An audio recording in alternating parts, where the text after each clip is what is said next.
యెరూషలేము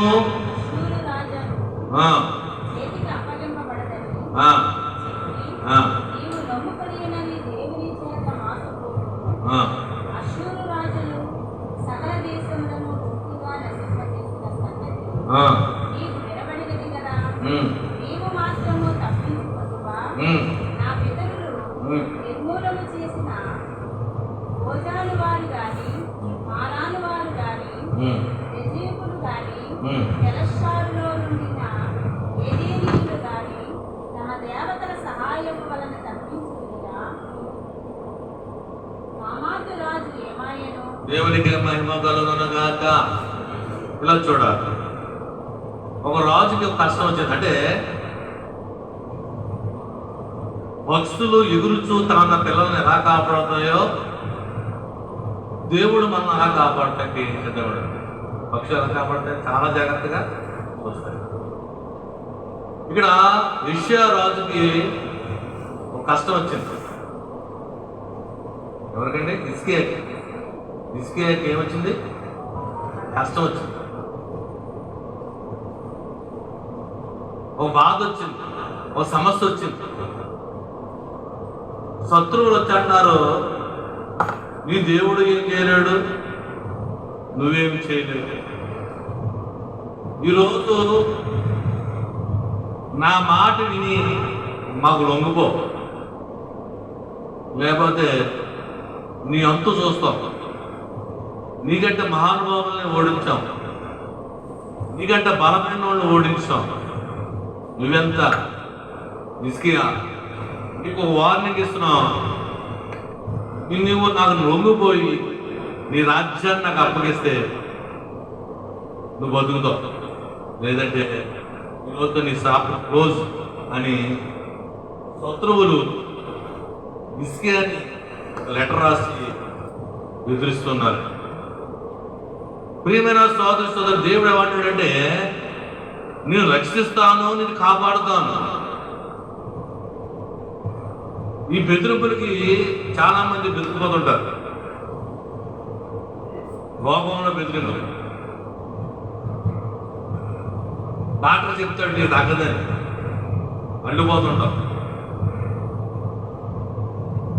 ఇలా చూస్తే అంత శూన్యం కనబడుతుంది, ఏమి కనబడదు దారి. ఇంకొకసారి భయపడుతుంటాం. ఈ రాజు భయపడలేదు. దేవుడు పక్షులను ఎగురుచు తమ పిల్లలను ఎలా కాపాడుతాడు? ఎవరిని కాపాడుతాడు? ఎవరిని కాపాడుతాడంటే, ప్రియమైన సోదరుగో, హిజ్కియా రాజు ఆ లెటర్కి భయపడలేదు. అర్థమవుతుందండి? నీ దేవుడు రక్షిస్తాడు, నేను కాపాడుతాడని. ఒకవేళ యుద్ధానికి వస్తే నీ దగ్గరికి రౌతులు లేవని అక్కడ ఆయన బెదిరిస్తుంటే, ప్రియమైన సోదర సైనికులు ఏమంటాడంటే, నేను కాపాడతానంటున్నాడు. అర్థమవుతుందా మీకు? సమస్య లేనివాడు ఎవడు లేడు, బాధ లేనివాడు ఎవడు లేడు. ఆ బాధ మనం బెదిరిస్తుంటాం, ఆ సమస్య మనం పిలుపువాడు చేస్తుంటాం. ఆత్మహత్య చేసుకున్నాం అనుకున్నాం, బాధను బట్టి పట్టుకోలే పిలుపుడు. సమస్యని మీద యుద్ధం చేయకుండా భయపడిపోయి ఎందుకు ఈ జీవితం అని ఆత్మహత్య చేసుకున్న చాలా మంది, పిల్లలతో సహా కుటుంబాలతో విషాద దాడి చనిపోయిన చాలా మంది. సమస్య మనం బెదిరిస్తుంటది, బాధ రోగం మనం బెదిరిస్తుంటది. ఇక్కడ దేవుడు అన్నాడు, పక్షులను ఎగురుచు తమ పిల్లలను ఎలా కాపాడుతాడో దేవుడు అలా కాపాడతాడు. యెరూషలేమును కాపాడుతాను, దాన్ని కాపాడుతాను, దాన్ని విడిపిస్తాను, దాన్ని హాని చేయకుండా నేను చేస్తాను. యెరూషలేము అంటే మనమే, సియోను, మనమే సంఘం. యెరూషలేము అంటే మందిరం, మందిరం అంటే సంఘం, సంఘం అంటే మనం. నీకు ఏ హాని జరగదు, మనం నేను కాపాడుతాను అంటాడు దేవుడు. ఇక్కడ సమస్య మనం బెదిరిస్తుంది, వ్యాధి మనం బెదిరిస్తుంది. హిజ్కియా రాజు ఏం చేశాడో నీవు కూడా చేస్తే ఈ సమస్య నుంచి విడుదల పొందుతాం. హిజ్కియా రాజు ఏం చేశాడు ఈరోజు నేర్చుకుంది. హిజ్కియా రాజుకి బెదిరింపు వచ్చింది, వార్నింగ్ వచ్చింది, పెద్ద సమస్య, వేరే దారి లేదు. కానీ హిజ్కియా రాజు జయం పొందాడు. ఆ విషయంలో ఎలా పొందాడో మనం నేర్చుకుందాం. నీకు సమస్య వచ్చినప్పుడు నువ్వు బెదిరిపోతున్నావు, హిజ్కియా రాజులాగా నువ్వు చేస్తే నువ్వు కూడా జయము పొందుకుంటావు. కోడి తన రెక్కల కింద తన పిల్లలను కాపాడుతుంటది. అలాగే మనలను కాపాడే దేవుడు ఎలా కాపాడుతాడు, ఎవరిని కాపాడుతాడు, ఎవరిని ఆయన తప్పిస్తాడు, సమస్య నుంచి, రోగం నుంచి ఎవరిని తప్పిస్తాడు, ఎలా తప్పిస్తాడు, ఈరోజు మనం నేర్చుకుందాం.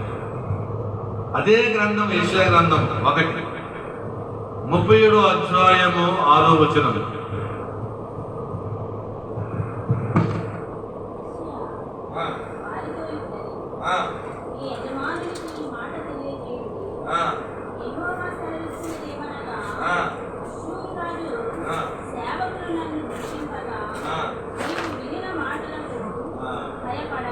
భయపడవద్దు.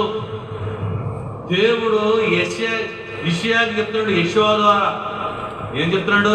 భయపడవద్దు. అసూరు రాజు చెప్పిన మాటలను బట్టి నువ్వు భయపడదు. ప్రియమైన సోదరి సోదరా, సమస్య మనం బెదిరిస్తుంది, మనం ఏం చేయకూడదంట? భయపడకూడదంట. వినిన మాటలను బట్టి, వార్తను బట్టి మనం భయపడకూడదు. చాలా మంది పేషెంట్కి జబ్బు చెప్పడం ఎందుకు? భయపడి అక్కడే చచ్చిపోతాడు. అంత వీక్నెస్ మనకు అర్థమైందా? అయ్యో అని అక్కడ ప్రాణం ఎంతమంది ఏమి కదని పక్కన చెప్తుంటారు. ప్రియమైన దేవుడు ఇక్కడ హిజ్కియా చేసేది ఏంటంటే, మొట్టమొదటిగా భయపడలేదు. సమస్యకు భయపడకుండా నిలబడి ఉన్నాడంటే, భయపడలేదు, అదనలేదు, బెదరలేదు, వినబడిన వార్తను బట్టి అల్లుపోలేదు, కానీ భయపడకుండా ధైర్యంగా ఉన్నాడు. యుద్ధంకి వెళ్ళేవారు ఎదుటి వాడిని బెదిరిస్తాడట. యుద్ధంకి వెళ్ళేవాడు ఏం చేస్తాడు అమ్మా? యుద్ధంకి వెళ్ళేవాడు ఎదుటి వాడిని భయపెడుతుంటాడు. రారా నీ సంగతి చూస్తాను, ఒకడు వదులుతాడు, మాటతోనే చాలా మంది అవుతుంటారు. వాళ్ళ దగ్గర ఏముండదు, ఏం దెబ్బలేడు, కానీ బెదిరిస్తుంటాడు. రా నీ సంగతి చూస్తాను, ఈ పని చూస్తాను అని అంటాడు. కానీ ఆ మాటకి చాలా మంది చాలా పిలుపడాడు. అర్థమైనా? దేవునికి మహిమ కలుగునగాక, దేవునికి స్తుతి కలుగునగాక. ప్రియమైన సోదరి సోదరా, ఇక్కడ దేవుడు అంటాడు నువ్వు భయపడకూడదు. ఇక్కడ అసూరు రాజు భయపడుతున్నాడు, భయపడిపోయి లొంగిపోతాడు మరి. కానీ సమస్య నిన్ను బెదిరిపెడుతుంటుంది. ధైర్యంగా ఆయన ఏం చేస్తుంది? మన కరోనా వచ్చేసిందంటే వాడు నా వస్తే రానే అనుకున్నాడు, బతికాడు. రాకుండా వచ్చేసిందా అని ఈడెక్కడే అంటే ఇమ్యూనిటీ పోతుంది. ఎప్పుడైతే భయపడ్డావో 15 పడిపోతాడు.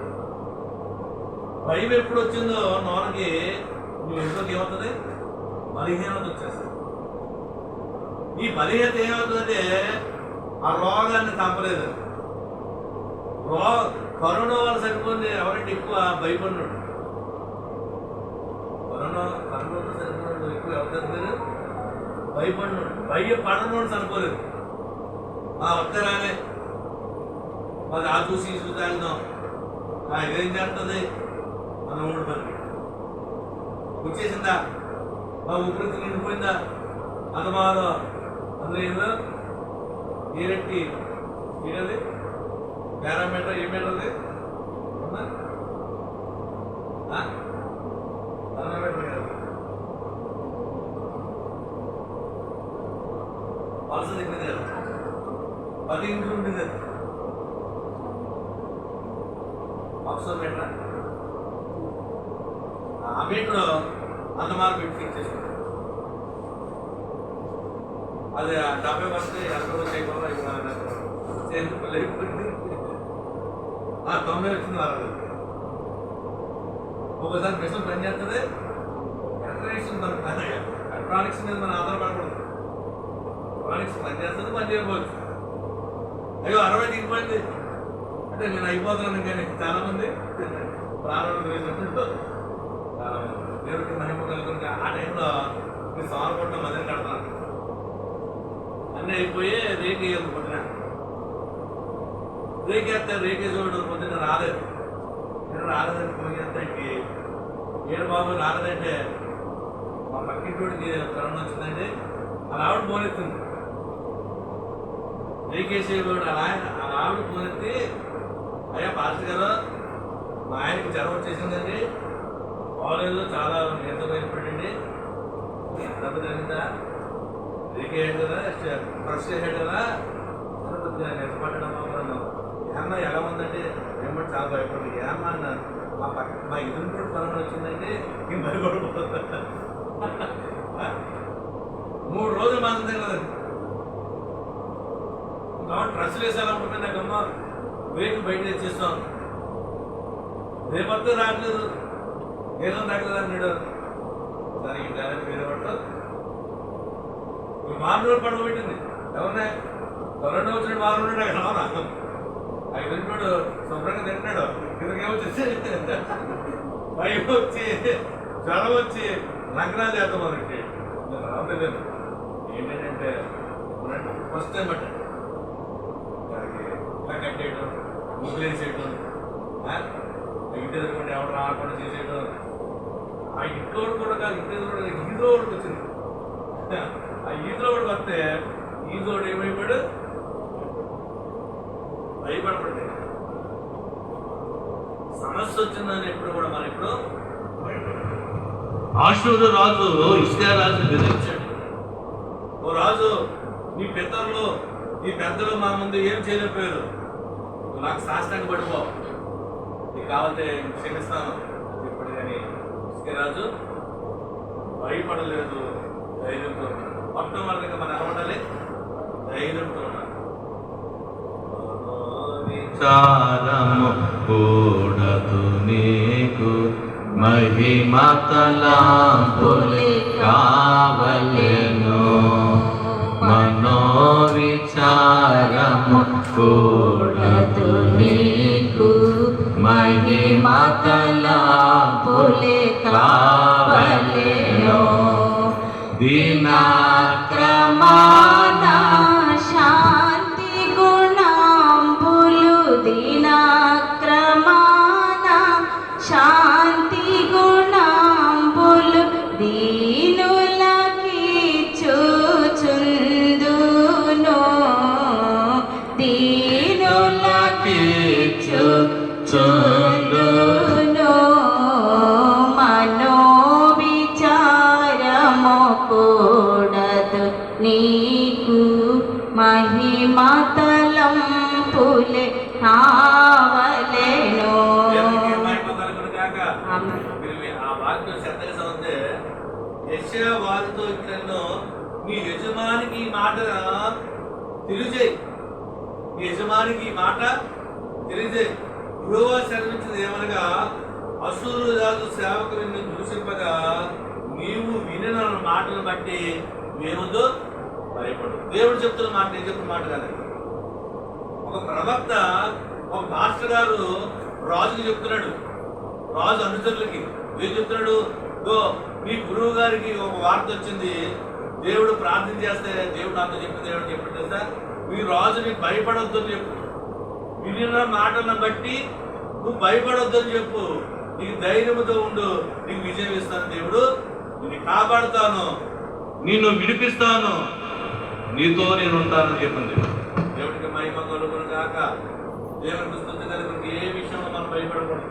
మన పని అయిపోయింది, మన చరిత్ర అయిపోయింది, మన దుకాణం సర్దేయాలా అని ఎప్పుడు కూడా అనుకోకూడదు. అర్థమైందండి? వ్యాపారం సర్దేయాలి, దుకాణం సర్దేయాలి అనవసరం లేదు. దేవుడి మీద ఆధారపడు. దేవుడు తప్పకుండా దేవుడు గొప్ప కార్యం చేశాడు. చెప్తాను దాని ముందు ఉంది ఏం చేసినాడు. దేవుడు గొప్ప కార్యం చేశాడు. భయపడలేదు. అలాగే ఇసుకే భయపడకుండా ధైర్యంగా ఉన్నాడు. రెండోది ఏం చేశాడు ఇసుక అంటే, యెషయా గ్రంథము 36వ అధ్యాయము 16-17 వచనములు.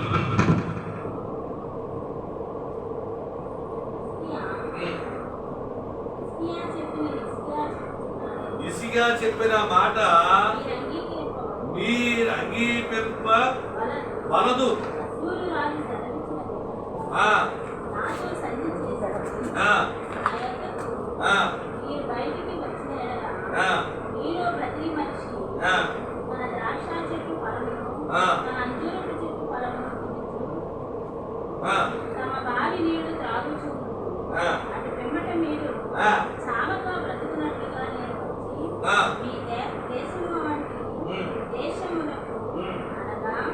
గోధుమలను ద్రాక్షారసము గల దేశమును, ఆహారమును ద్రాక్ష చెట్టును గల దేశమును మిమ్మల్ని తీసుకొని యెహోవా మిమ్మల్ని విడిపించునని చెప్పి హిజ్కియా మిమ్మల్ని మోసపుచ్చుచున్నాడు.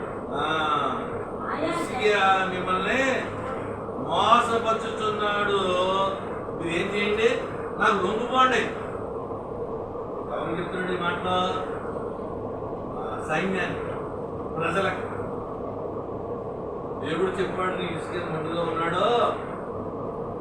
ఇసుకే రాజు మాట మీరు ఆలకించొద్దు, మీరు వచ్చేయండి, మీ ద్రాక్షరసం ఎత్తుంది కానీ మీ గోధుమ ఎత్తుంది కానీ అని మళ్ళీ మోసపట్టు మాటలో మాట్లాడతాడు.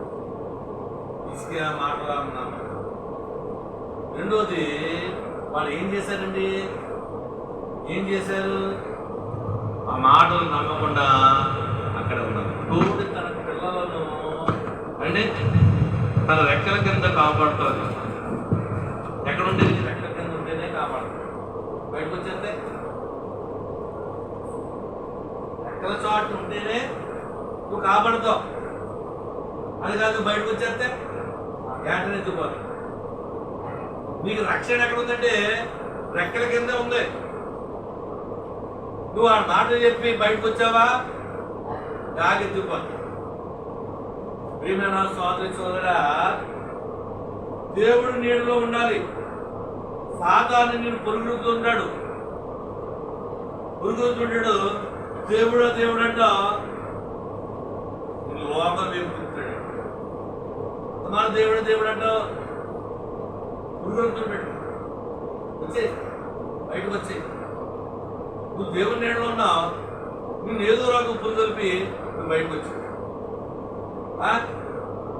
తాగు, ఎంజాయ్ చేయి. ఈ జీవితం ఎందుకు? బాగా బతకడానికి, ఎంజాయ్ చేయడానికి. దేవుడా దేవుడా అంటావేంటి? అంతమానే శనివారం, మంగళవారం, ఆదివారం ఏంటి? ఎంజాయ్ చేయి, ఫ్రెండ్స్తో తిరుగు, బీచ్కి వెళ్ళు, పార్టీ చేసుకో అని ఇది ఎంత పెట్టాడు? ఆ రెక్కల సౌండ్ జనాన్ని పెట్టి తీసుకొద్దాం చూస్తున్నాడు. నేను ఎత్తుకోవాలి. బయటకు వచ్చావా? రెండోది, దేవుని కాపుదలో ఉన్నాడు. దేవుడు చెప్పిన మాట ప్రకారంగా కుదిరిపోకుండా వాడికి లొంగిపోలేదు. సాతాను గాడు రకరకాల కుటుంబుతుంటాడు, రకరకాలుగా నిన్ను మోసం చేస్తాడు. దేవుడికి మహిమ కలుగును గాక, దేవుడికి స్తుతి కలుగును గాక. తాగుడు ఎవరినైనా ఎవరి బతుకైనా జీవితాలు బాగున్నాయా? తాగినోడు ఎవడు బాగున్నాడా? తాగాడు అన్నోడు ఎవడు బాగున్నాడా? బాగోలేదు. కానీ దానికే బాగుడు జీవితాన్ని బాగు చేస్తుందా? త్రాగాట మనిషిని నాశనం చేస్తుంది. కానీ దానికి లొంగిపోతుంటాడు, తెలుసు. కానీ లొంగిపోతాడు అంటే సాతానికి ఇచ్చే ఏమైనా సోదర ముసలి నీటిలో ఉంటేనే బలం. బయటకు వచ్చిందా చిన్న కుక్క అనుకుంటుందండి, బెదిరించాను. నీ బలం దేవుడి నీడ ఉంటేనే నీకు బలం. నువ్వు దేవుడిని వదిలొచ్చావా గజ్జిల సింహాలు తిరుగుతుంటాడు. చూడండి బైబిల్ పెట్టిన అయ్యా బందరు వెళ్తున్నాను అంటాడు.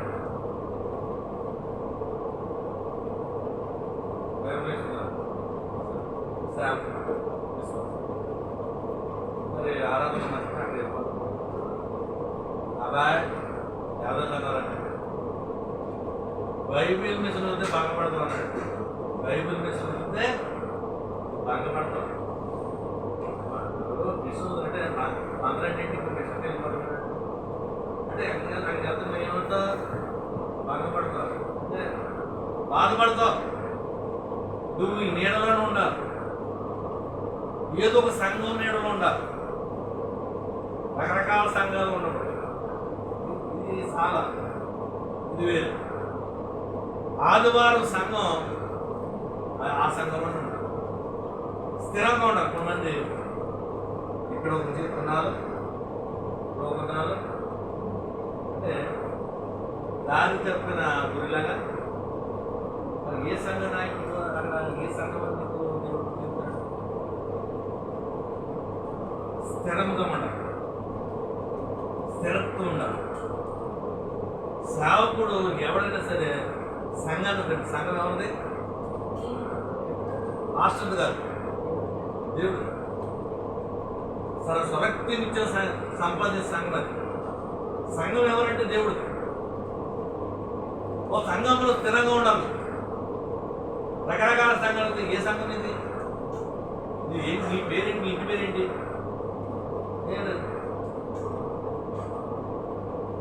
దేవుడు స్థిరంగా ఉన్నవాడు ప్రేమిస్తాడు. ఏదో ఒక 5 నెలలు ఇటు, ఒక 6 నెలలు ఇటు, ఒక సంవత్సరం ఇటు అంటే అక్కడికి ఏమో స్థిరత్వం లేదు. స్థిరత్వమైన భక్తి కావాలి, సంఘం ఉండాలి, స్థిరమైన సంఘం. ఆ సంఘానికి శిరస్సు ఎవరు? ఆ శిరస్సుకి ఉన్న అవయవాలు ఎవరు? మనమే. ఈ అవయవాలు కాపాడతాం. నువ్వు ఈరోజు ఈ సంఘంలో ఉంటావు, పొద్దున ఏముంటుంది? ఒక సంఘాన్ని సోదరుగా ముసలి ఎక్కడుంటే నీకు బలం ఉంటుంది? సంఘంలో ఉంటే. బయటకు వచ్చేస్తే ఏముంటుంది? సంఘ ప్రార్థన ఉంటుందండి. సంఘంలో ఉన్న సేవకుల ప్రార్థన అప్పుడు ఒక 4 నెలలు వచ్చి అప్పుడు వచ్చి నీకు సంఘానికి ప్రార్థన చేస్తే సంఘాన్ని దేవుడు అప్పగించాడు. వాటిని కాల్చుకుని వాటి కోసం ప్రార్థన చేయడం, వాటి కోసం ప్రయాసపడటం పని. నువ్వు సంఘ సభ్యుడవా, సంఘ విచక్షణవా అలా ఉంటుంది. సంఘ సభ్యులు వేరు, చూసిపోయేవాడు. దేవుడికి మహిమ కలుగును కాక, చాలా ఇంపార్టెంట్. దేవుడికి స్తుతి కలుగును కాక. ఎడారిలో పాము ఏం చేస్తుంది? ఎడారిలో తప్పుందనండి, తప్ప నీడ కోసం చూస్తుంది. ఎడారిలో ఏముండవు, నీడడు ఎదురు చూస్తున్నారు. పాము చూసిందండి, ఇది ఎలా వేసేయాలని కాయలేసి ఇలా పైకి పడగితే ఏమవుతుంది? అక్కడ చూస్తుందండి నీళ్ళలోకి వచ్చిన అబ్బా అని నోటిది సాధారణ కూడా నేను ఏం చేస్తానంటే ఇలా ఇచ్చి అబ్బా అని ఇలా చేస్తాడు, సుఖం కల్పించలేక చేస్తున్నాడు. అక్కడికి వెళ్ళావా అదేమవుతుంది మనం ఎప్పుడు కూడా రెక్కల కింద ఉన్నాం తప్ప రెక్కలు దాటి అశూరు రాజు మాటలకు చెప్పి ఆ ప్రజలు ఆయన మాట వినలేదంట. రాజు హిజ్కియా చెప్పిన మాటే విన్నారు. విని దేవుని కాపుదల్లో ఉన్నారు తప్ప దేవుని ఒకటి భయపడలేదు, రెండోది విడిచి వెళ్ళలేదు. సంఘాన్ని కానీ దేవుని కానీ విడిచి వెళ్ళలేదు. ఏది ఏమైనా ఇదేనాది ఆ బ్రతికిదే అని ఇక్కడ ఉండి వాళ్ళు జయం పొందుతున్నారు. ఒకటి నీ జీవితంలో జయం కావాలంటే నీ సమస్య కోసం నువ్వు భయపడద్దు, విడిచి వెళ్ళద్దు, సంఘాన్ని విడిచి వెళ్ళద్దు. నీ సంఘం ఏది దేవుడు ప్రేరేపించాడో ఆ సంఘంలో నువ్వు ఉండు, ఆ సంఘంలో నీడలోనే ఉండు. వేరే నీడలోకి వెళ్ళవా ఒక సర్పం ఏం చేస్తుంది, వస్తుంది ఎక్కడికి వస్తావా అని మింగేస్తుంది. కష్టాలు బాగా దేవుడికి మహిమ కలుగుతుంది కాక. అలాగని అంటే రకాల సేవకులు ఉన్నారు. సేవకులు మనం ప్రశ్నించకూడదు. నీ భక్తి సేవకుని చేసి చూస్తావా, దేవుని చేస్తావా? దేవుడు చూడు. నువ్వు ప్రార్థన చేస్తున్నప్పుడు సేవకు కూడా నీకెందుకు? నువ్వు దేవుడు మాట్లాడు. సేవకుడు పక్కన పెట్టి సేవకుడు ఏం మాట్లాడుతున్నాడు? దైవం మాట్లాడినట్టు ఆలోచించు, స్వీకరించు. ఒక మాట విడిచిపెట్టు, మంచి స్వీకరించు, చెడి ఎప్పుడు కూడా ఆ స్థిరత్వంలో మనం ఉంటే ఎప్పుడు కూడా మార్పులు వేయడం, విమర్శించడం, నీకు తీర్పు తీర్చిన దేవుడు ఎవడు బాబాన్ని వాడిపోతాడు. ఎవడికి ఉండే బహుమతి వాడికి ఉందండి.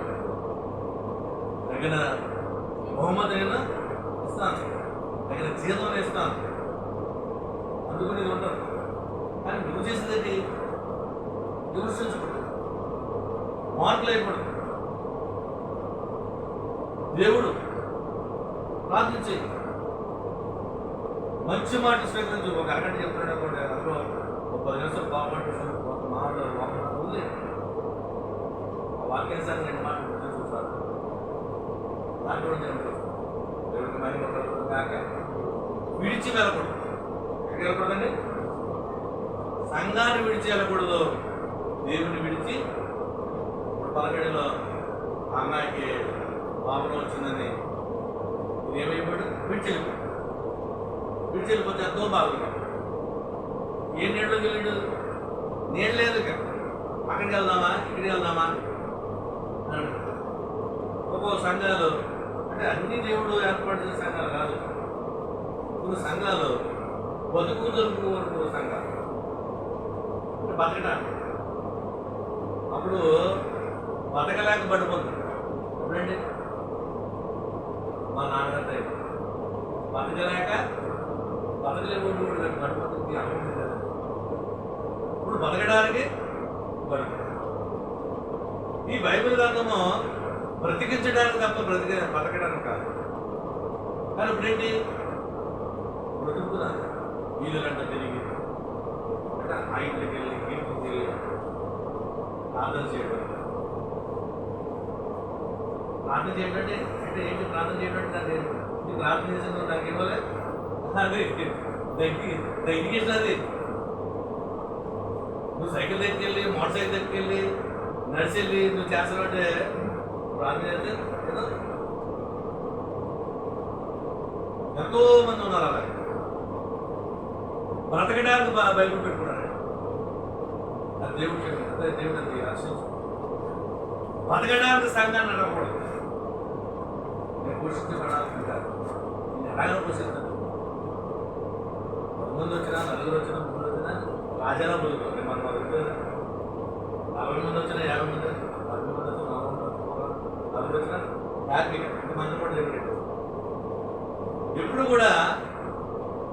చేయడానికి నువ్వు పని చేయకూడదు. ప్రజలను బ్రతికించడానికి, ప్రాణానికి విశ్రాంతి కలిగేయడానికి నువ్వు చేయాలి. ఇప్పుడు ఎడారిలో ఉన్న కప్ప నీడ కోసం ఎదురు చూస్తాడు. ఎక్కడికి వెళ్ళి నీడ పంపిస్తాడు. ఏ సంఘంలో కదా ఏమో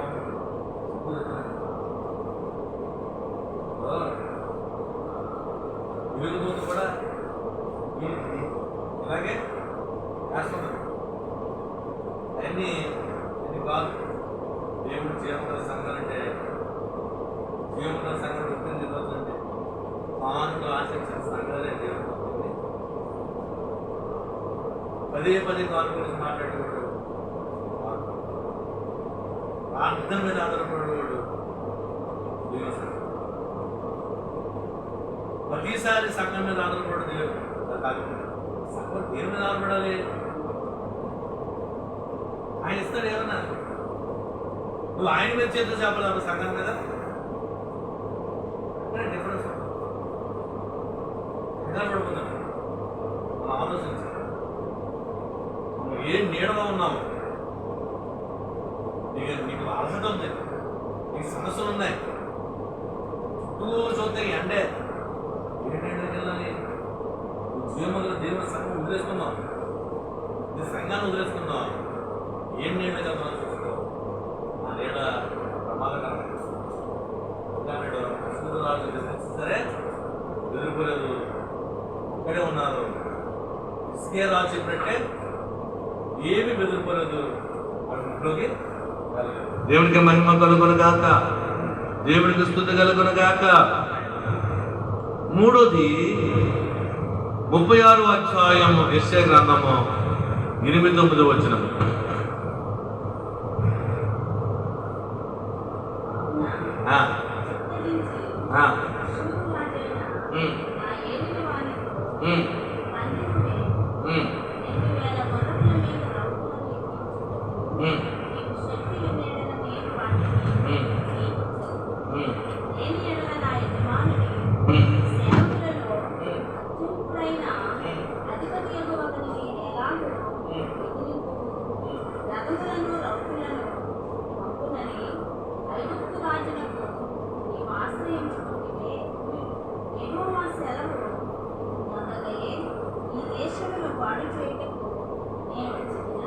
దేవుడికి మహిమ కలుగును గాక. వారితో 2000 గుర్రముల మీద రౌతుల మీద ఎక్కి చూచిన నీకు శక్తి ఉన్నదా? నీకు నేను వాటిని ఇచ్చేద్దాను. అంటే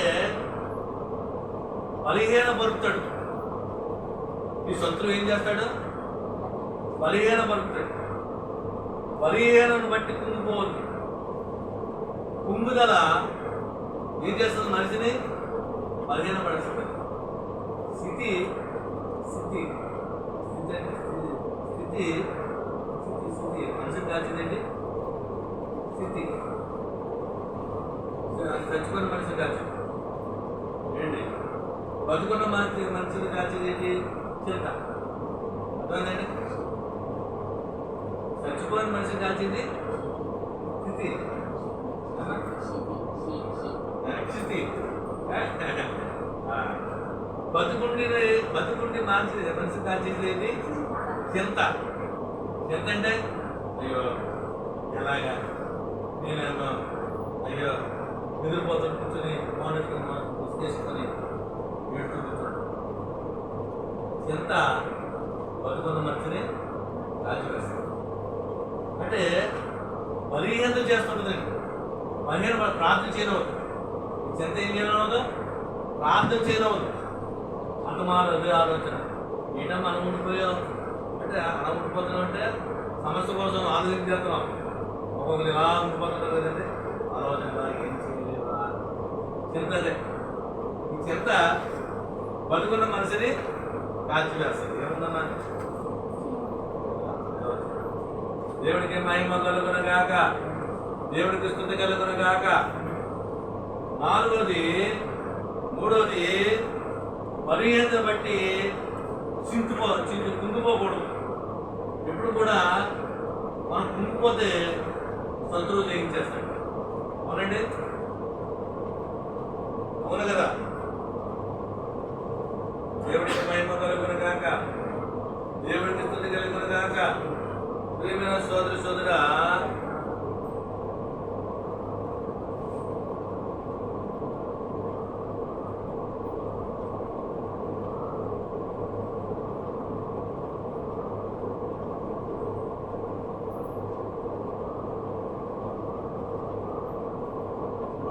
అదే కరోనా కోసం చెప్పారంటే మీకు 60% నిండిపోయిందమ్మంటే ఏమవుతుంది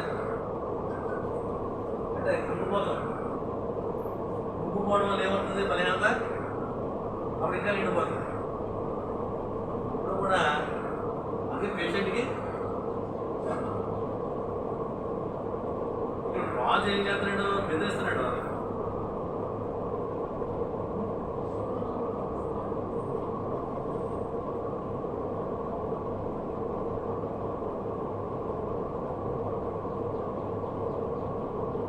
నీ దగ్గర ఉన్న ఈ కొద్ది సైన్యమే నువ్వేం చేయగలను? నీ దగ్గర ఉన్నది 2,000 గుర్రాలే, నా దగ్గర 10,000 గుర్రాలు ఉన్నాయి. నువ్వేం నన్ను చేయగలవు? నీకు ఎందుకు చెప్తున్నాను అంటే ఆయన ఏం చేస్తున్నాడు? దొంగ పెడుతున్నాడు, బలహీనతను చూపిస్తున్నాడు. నువ్వేం చేయగలవు? నీ పని అయిపోయింది అని చెప్పి ఇస్కే రాజుని చేస్తున్నాడు. మనం పరిహారం బట్టి మనం కుంకోకూడదు ఎప్పుడు కూడా. నీ పరిహారం బట్టి ఇంకా నువ్వేం చేయాలి? ప్రార్థన గట్టిగా చేయి. చాలా మంది ఏమంటారు? బాధండి బాధండి ఏమంటాడ? నీకు ఏదో బాధ వచ్చింది. బాధ ఏమవుతుంది? నీకు నేను వచ్చాను, అరటిగా వచ్చాను, మంచి షాక్ ఇట్టారు. ఆ షాక్ ఏమైపోతాయి? ఇలా కూర్చొని పోతారు.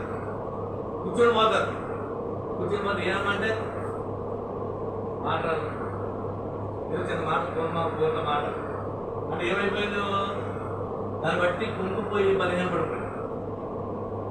చాలామంది ఏమంటారు? నా ఒంట్లో పోలేదండి, నా మనసు ఏం పోలేదండి, ప్రార్థన చేయడం చాలా బాధ ఉందండి, నా మనసు ఏం పోలేదండి, రేపు వస్తుంది అంటే నేను ఏం చేస్తున్నా? బలహీనత నేను ప్రార్థన చేయకుండా ఎవడు రెక్కల కింద ఆయన కాపాడుతాడు? యెరూషలేముని కాపాడు దేవుడు. ఎవరు కాపాడుతాడంటే కుంగిపోకుండా ప్రార్థన చేసేవాడి మీద దేవుడు చూపిస్తాడు. చింత నువ్వు ఎంత చింతిస్తే ఇంత కార్యం అవుతుందా? చింతంతా నా మీద పెట్టు, నీకోసం చింతించేవాడు. నా భారం నీదయ్యా, నా కష్టాలు నీవి, నువ్వేం చేస్తావు చెయ్యి. ఆయన మీద ఆధారపడితే నీకేం చేస్తాడు? ఆ బాధ తీసేస్తాడు. అలా కాకుండా ఆ కుంగిపోయి చింత నీ మీద పెట్టుకుంటే ఆ చింతలో ఉండిపోయి ప్రార్థన అంటే సాతానికి వేసేసి ముగిదు. నిన్ను భయపెడతాడు. రెండోది ఆయన నీడలోంచి బయటకు తీసుకొస్తాడు. మూడోది నీకు కుంగిలాగా బలహీన పెట్టిలాగా మన బలహీన నీ జీవితంలో విజయం రావాలంటే చింత వచ్చినప్పుడు ప్రార్థించాడు. చింతంతా ఆయన మీద పెట్టి చింతించేవాడు నేను అన్నాడు ఆ దేవుడు. దేవునికి మహిమ కలుగును గాక, దేవునికి స్తుతి కలుగును గాక. అదవుతుందండి. నాలుగోది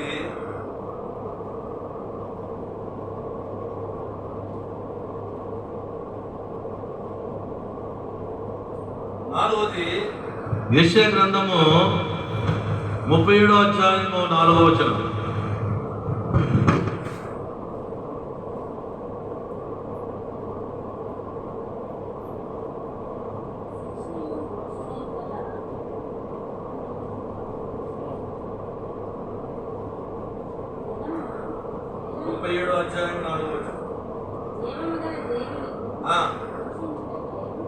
జీవమగల దేవుని దూషించడమే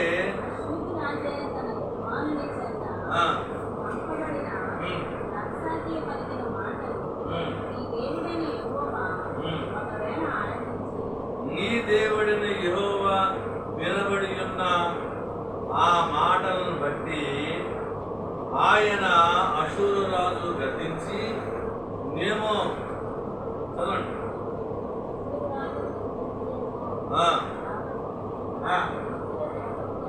కాబట్టి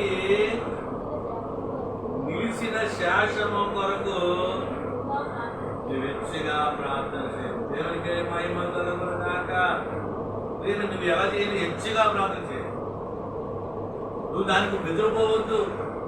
జీవముగా దేవుని దూషించడానికి అసురుడు తన యజమాని చేత పంపబడిన మాటలను ఈ దేవుడు యెహోవా వినబడి ఉన్నది ఎడలా బట్టి ఆయన అసురులను గర్తించడము. నువ్వు బెదిరిపోతున్నావు. నువ్వేం చేయాలి? హెచ్చిగా ప్రార్థించి.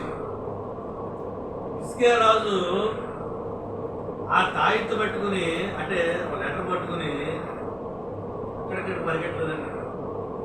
దేవాలయానికి ప్రార్థన చేయడం, హెచ్చిగా ప్రార్థన. దేవునికి మహిమ కలుగును గాక.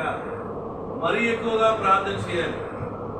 ఎంతమంది సేవకులు చనిపోతున్నారో వాళ్ళు కరోనా పాపం ప్రార్థన చేయాలి. ప్రార్థన చేయడం వలన ఏమవుతాము?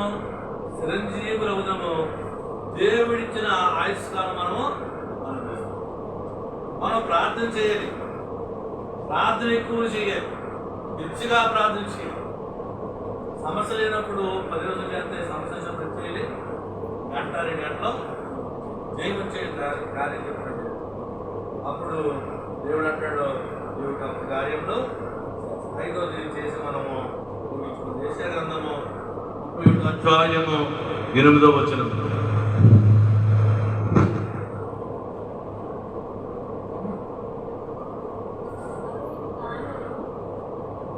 నరుడు కాని ఖడ్గమున అష్షూరు రాజులు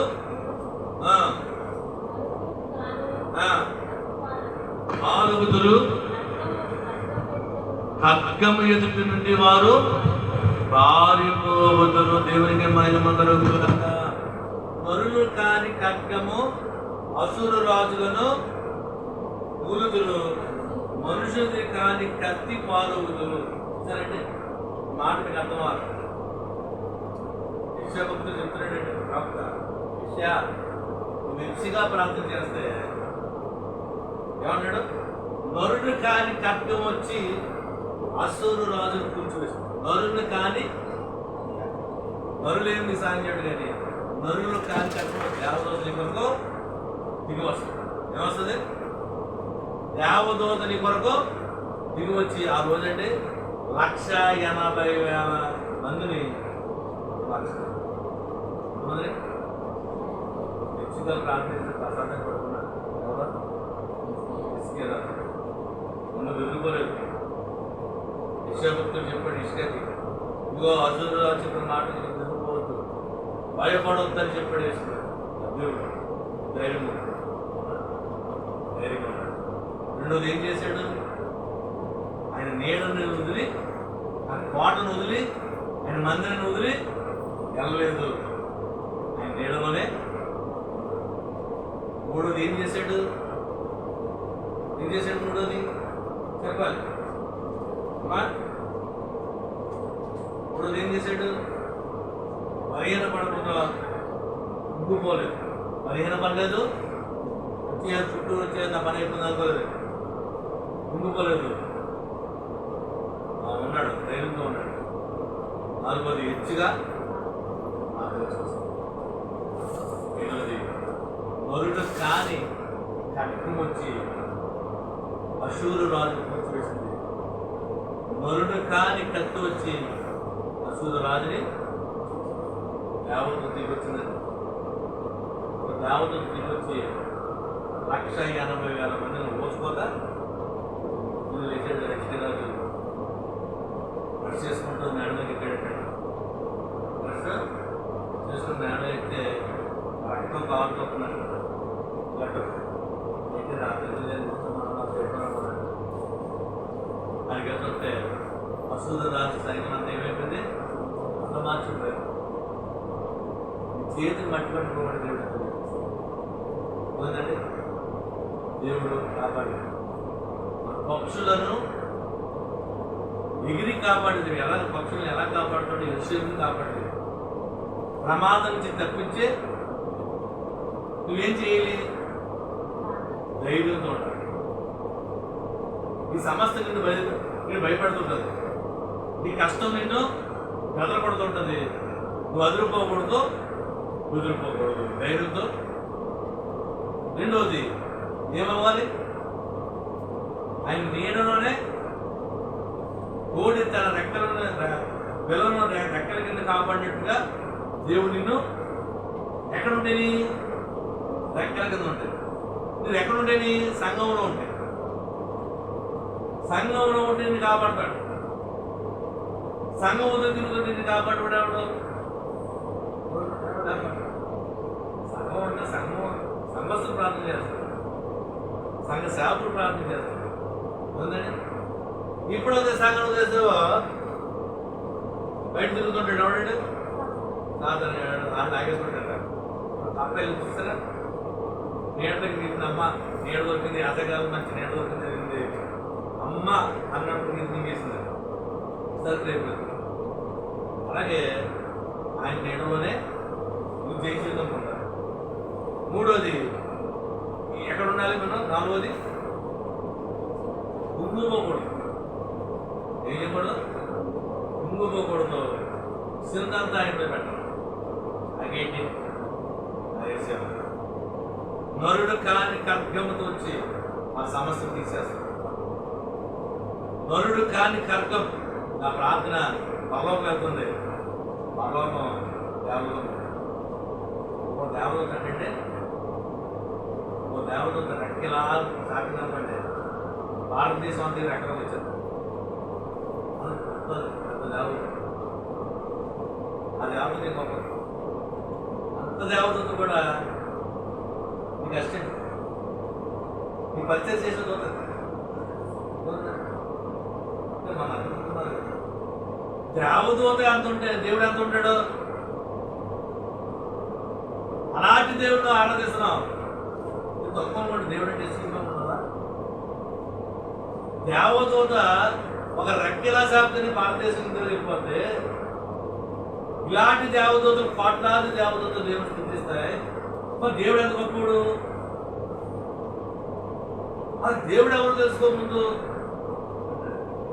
తల్లిదండ్రులు దేవుడు అంటారు కొంతమంది, గురువే దేవుడు అంటారు, వైద్యుడే దేవుడు అంటారు. ఈ దేవుడు ఎందుకు? దేవుడు ఆతో పొందుతారు. దేవుడి లక్షణాలు ఏంటి తెలుసుకోవాలి. దేవుడి లక్షణాలు తెలుసుకుంటే భక్తి పెరుగుతుంది. భక్తి సాధన. నా యొద్దకు వచ్చి నేర్చుకోమన్నాడు. ఎవరికి? నేను సాత్వికుడను, దీన మనసు గలవాడును, నా యొద్దకు వచ్చి ఏం నేర్చుకోవాలి? దేవునితో నడవడం నేర్చుకోవాలి. వచ్చామంటే ఏం నేర్చుకోవాలి? ఇదిగో దేవుడు కాపాడతానంటాడు, దేవుడు నీ తప్పిస్తానంటాడు. ఎవరిని తప్పిస్తాడు? ఎవరిని కాపాడతాడు? భయపడినోడిని కాపాడతాడు. నువ్వు దేవుని పెట్టు, నీ దేవుడు అమ్మ గొప్పోడు. దేవుడికి దేవదూత శుద్ధి చేసి దేవదూత రెక్కే భారతదేశం అంత ఉంది. అంత గొప్ప దేవుడు నీ పక్కన ఉన్నాడు. నువ్వు భయపడుతున్నావు అంటే భయపడిన దగ్గర దేవుడు ఉంటాడు. భయపడని వాడి దగ్గరే అంటే ఎందుకు భయపడు? దేవుడు తగ్గితే నువ్వు భయపడవు. అసలు దేవుడు ఎవరో తెలిస్తే నువ్వు భయపడవు. ఎందుకు భయపడవు? నువ్వు గురువే దేవుడు అంటే నువ్వు భయపడతావు. వైద్యుడే దేవుడు అంటే నువ్వు భయపడతావు. మన దేవుడు కూడా నువ్వు భయపడతావా? ఎప్పుడు భయం ఉండదంటే దేవుని కోసం తెలుసుకున్నప్పుడు నువ్వు భయం ఉండదు. నేను నా యొద్దకు వచ్చి భక్తి సాధన నేర్చుకో. ముసలమ్మ ముచ్చట్లు కాదు. ముసలమ్మ ముచ్చట్లు మరి మనం మాట్లాడితే ముసలమ్మ ముచ్చట్లు మాట్లాడాలి. ముసలమ్మ ముచ్చట్లు కాదు. భక్తి సాధన నేర్చుకో. భక్తికి సాధన ఏంటి? పుస్తకాలే. బైబిల్ లేదా దేవుడి స్థుతి, సాతాను ఎదుర్కొంది, సమర్పణ స్థుతి, రాకడ స్థుతులు 4 స్థుతులు ఇచ్చాడు దేవుడు. దేవదర్శనం రాసిన మాట గొప్ప మాట. పుస్తకాలు చదువుతుంటే దేవుడే మోకరించడం. మీటింగ్లో మరి ఇలాంటి ఏమన్నారు, దైవరక్షణ వస్తుంది చదవా మోకరించదవని ఎంతసేపులో ఎట్లా చదివేసి ఒక గంట ఒక ఆవిడ 3 గంటలు చొక్కలేదన్నా తక్కువగా ఉందా ఉంది అన్నాడే. అంటే నువ్వు చదివితే ఆ భక్తికి నువ్వు ఎప్పుడు కూడా మనం ఆయన వద్దు ఎందుకు మనం నేర్చుకోవాలి. అమ్మా ఏదో స్టోరీ నేర్చుకుని వెళ్ళిపోకూడదు. ఈరోజు ఏం నేర్చుకున్నావు నువ్వు? నేను కాపాడుతానంటే దేవుడు, నేను తప్పిస్తానంటే పక్షులను కాపాడినట్టు యెహోవా నిన్ను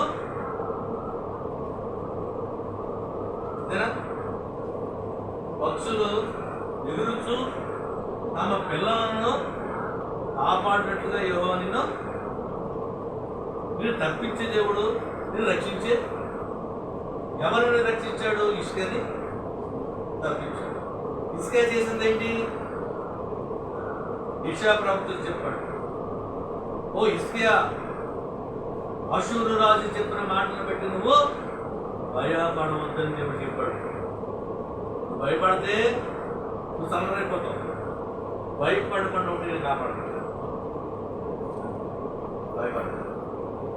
రెండోది, అషూరు రాజు అంటాడు, రా నా దగ్గరికి వచ్చేయి.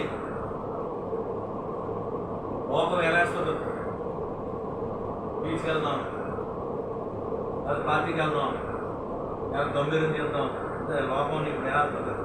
నువ్వు అక్కడికి వెళ్ళామంటే దేవుని రెక్కల నుంచి అసూరురాజు కూడా బిస్కెడేస్తాడు. ద్రాక్షారస తోటలు నీయే, మంచి గోధుమలు నీయే, జస్ట్ నాకు నువ్వు అంటే ఫిక్స్ చేస్తున్నాడు. ఏమి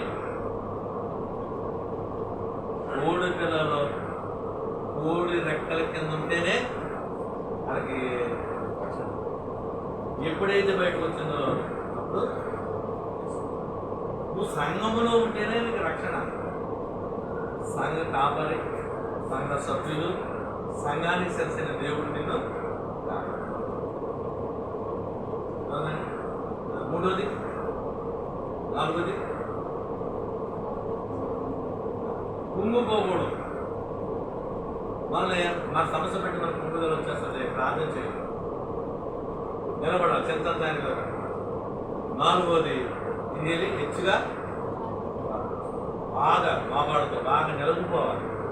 మాట్లాడితే ఎప్పుడు నలిగిపోయి విరిగి నలిగిన హృదయం అంటే దేవునికి నలిగిపోయి ప్రార్థించాలి. ఐదోది ఏమవుతుంది? జయము కత్తి, మనిషి కత్తి పట్టిన మనిషి వచ్చి ఏం చేస్తాడు? శత్రు సైన్యాన్ని దేవునికి నాయకుడు కాక, దేవునికి స్తుతి కలుగును కాక. ప్రియమైన సోదరుడా, ఐదోది వాగ్దానం తలదండగా చేసుకోవాలి. ఏం చేసుకోవాలి? వాగ్దానమును తలదండిగా చేసుకోవాలి. వాగ్దానం ఏంటి? వాగ్దానం ఏంటి? ఇది కాపాడుతున్న దేవుడు, అదే వాగ్దానం. ఈ వాగ్దానం నేను తప్పిస్తానన్నాడు. వాగ్దానం మాటలు అయ్యే ఇప్పుడు బైబిల్ ఇంట్లో ఉంటాయి, అన్నింటి వాగ్దానాలే. నేను చదివేసి బైబిల్ చదివేస్తా అంటాను. ఏంటంటే రోజుకి ఒక నీటిలోకి వెళ్ళిపోయి అయిపోయింది వాక్యం చదివేసి, అది కాదు వాక్యం, బైబిల్ వాక్యం. అధ్యాయమన్నా ఇది వాగ్దానం. అన్ని మంచి మాటలు ఉంటాయి. ఇక్కడ వాగ్దానం చేశాడు, పక్షులను కాపాడేవాడు, కాపాడినట్టు నేను కాపాడుతాను, యెరూషలేములో ఉన్న వారిని రక్షిస్తాను, తప్పిస్తాను. అంటే యెరూషలేము అంటే మందిరం, యెరూషలేము అంటే సంఘం. ఆ సంఘంలో ఉన్న వారిని తప్పిస్తాను. దేవుడికి మహిమ కలుగును గాక. ఈ మాట ఆయన మాట గుర్తుంచుకోండి. సమస్య వచ్చినప్పుడు ఈ 4 ఏం కార్యం చేయాలి. వాగ్దానం తరగతి ఆ దేవుడు తగ్గిస్తాడు చేస్తాడు. ఇప్పుడు అది నమ్మవారు నువ్వు ఎంచుగా ప్రార్థించు. సమస్య వచ్చినప్పుడు సమస్య లేనప్పుడు ప్రదర్శన చేస్తే సమస్య వచ్చినప్పుడు ఎంచేపు చేయాలి. గంట చేయాలి, అరగంట చేయాలి. భయపడు. దేవుడు నీళ్ళలోకి బయటికి అలా చెప్తారు. దేవుడు ఏంటంటే ఆడి వెళ్ళారండి చూస్తుంది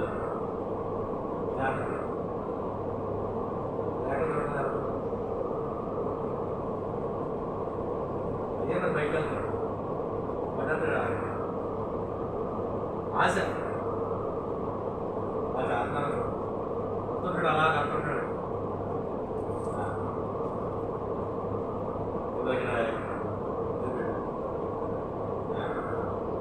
అని చూసి ఆశీర్వాదం చెప్పారు రావాలి. ఆడు ఏస్తుంటాడు వల్ల నువ్వు ఎరేస్తుంటాడు బయట రావాలి. నువ్వు ఎక్కడున్నావు? నీళ్ళు ఉన్నావు. నీళ్ళకి రావడానికి అలా వస్తుంటాడు. నువ్వు వెళ్ళావా పట్టేస్తాడు. కష్టాలు మారు కూడా దేవుని ఏడున్నట్టు దేవుని మీద అనుకోవడం తప్ప సాహిత్యం మీద మంది సాహిత్యం మాట చెప్పడా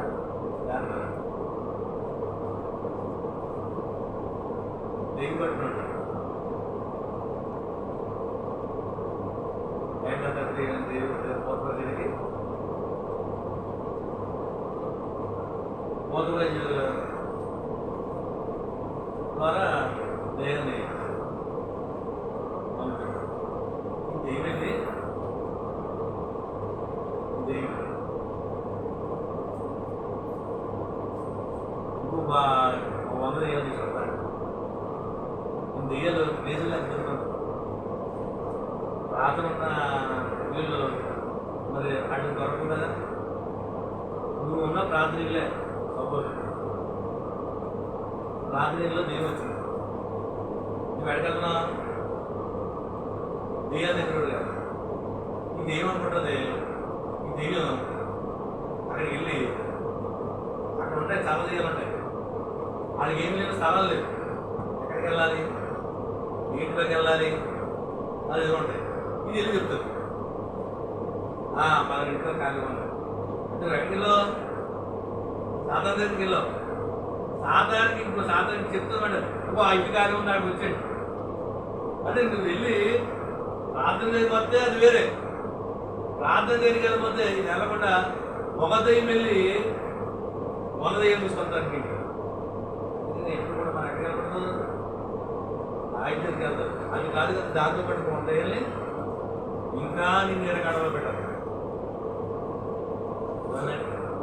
అంటే రెక్కల కింద ఉండవంటే అంతవంటే అది రెక్కలు ఎప్పుడు దాటావో నువ్వేం చేస్తావు? నీకు అర్థమైందా మాట? అది దెయ్యం కోసం కూడా ఎందుకంటే ఆ దెయ్యం అంటే చాలా మంది దెయ్యం దగ్గర ఒక వచ్చి దగ్గర ఉంటాయి. స్థలాలు లేకుండా తిరిగి ఉంటాయి. ఎక్కడికి వెళ్ళాలి? ఇది ఏమి చెప్తాను, వాళ్ళ ఇంట్లో ఖాళీ ఉందండి, వాళ్ళ ఎక్కువ అడ్రస్ చెప్పడం. అడ్రస్ అడుగుతున్నారు. ఆ అడ్రస్ పెట్టిన ఇంటి ఎక్కడ ఉంటే అది ఎక్కడ వచ్చేసరికి మన ఏ దేవుడి నీడలో ఉండాలి. భయపడకూడదు, కుంటుకోకూడదు, మంచిగా ప్రార్థన చేయాలి. వాగ్దానం తలగా ఆ దేవుడు ఏసయ్య ఆ కార్యంలో దేశంలో ఉండడం ప్రార్థన చేస్తాం.